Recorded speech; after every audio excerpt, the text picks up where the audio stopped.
All right, guys. Something happened a week or two ago that finally compelled me just to stop and just give up trying to make this place feel like home. And that's what I want to talk about today.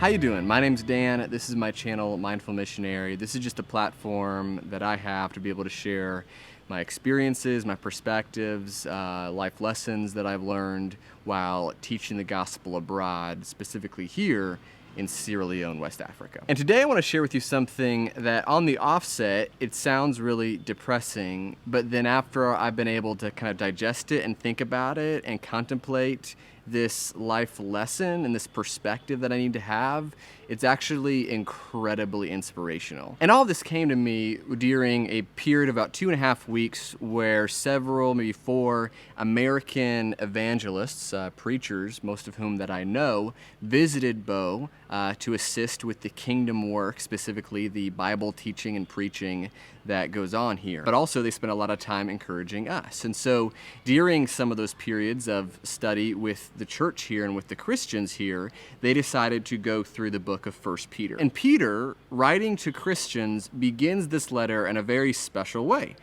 He doesn't address this letter to Christians or to saints or to brethren.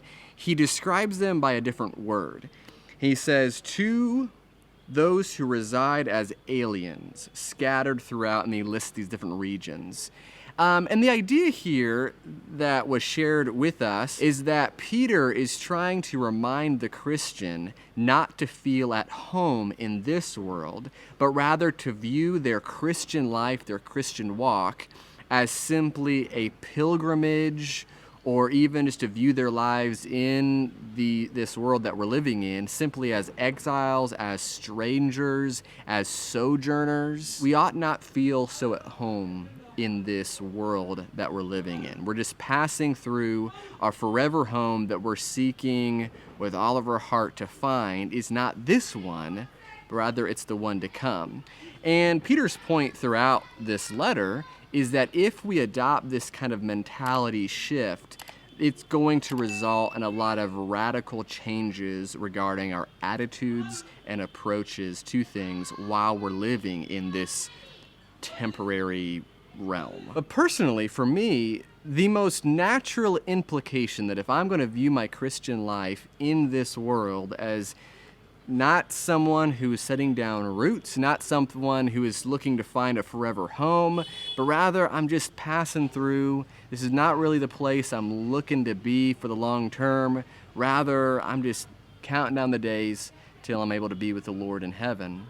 The most natural implication for me is that when things don't go my way, or when I experience hardships or things that are not comfortable, or I experience suffering or traumatic experiences, those things are not going to have the same impact over me mentally, emotionally, because I realize that, oh, yeah, this didn't go the way I wanted it.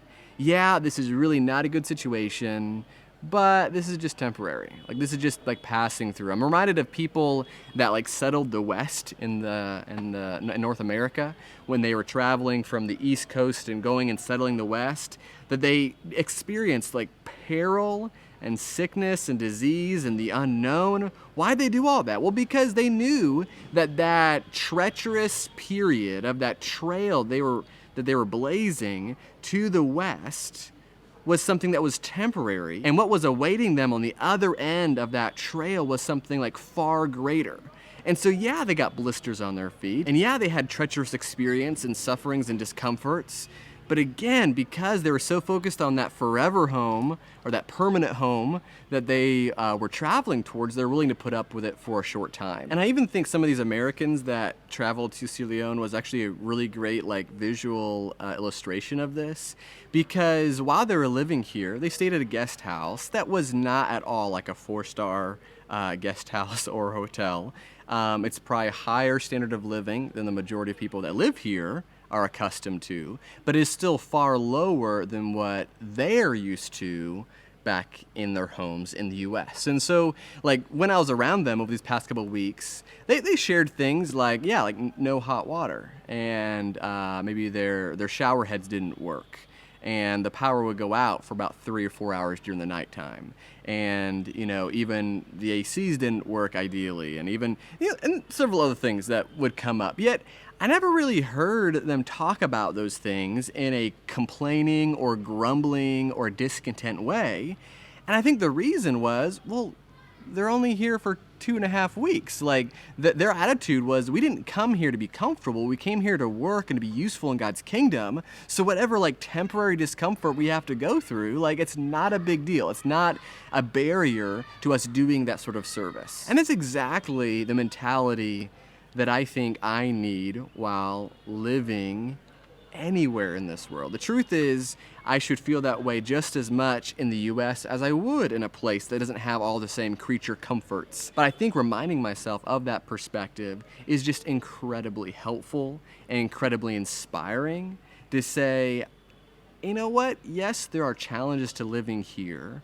There are even threats to my safety and my family's safety, but this is just temporary. This is not the forever home I'm looking for. I'm just passing through. This should be motivating to all of us to say, you know what, if the reason why I am not moving or traveling or visiting or going to these harder to live places is because of my personal desire for comfort, or to stay within my comfort zone, or because I'm trying to avoid danger, then I think this perspective that Peter encourages us to have kind of invalidates a lot of those. And so maybe that's something that we need to ponder through a little bit more. Because the reality is, heaven is just as close to my home here in Beau, Sierra Leone, as it was anywhere I used to live back in North America. And that's a reminder that's encouraging.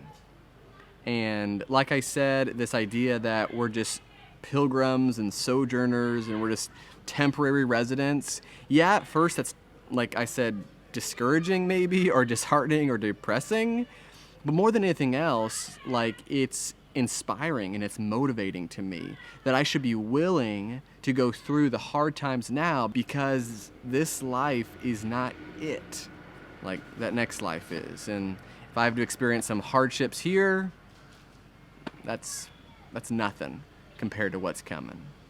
Isn't that encouraging? Anyway, I hope you guys can kind of relate and kind of catch what I'm throwing over here. God bless you guys. Appreciate you guys' interest. If you wouldn't mind, consider subscribing, liking this channel. Again, these are just like positive signals that you're telling YouTube to be able to encourage them to share content like this to more people on the platform, so that more people can hear positive biblical messages and experiences that we are sharing on this channel. Hope you have a wonderful rest of your day. I'll catch you next week.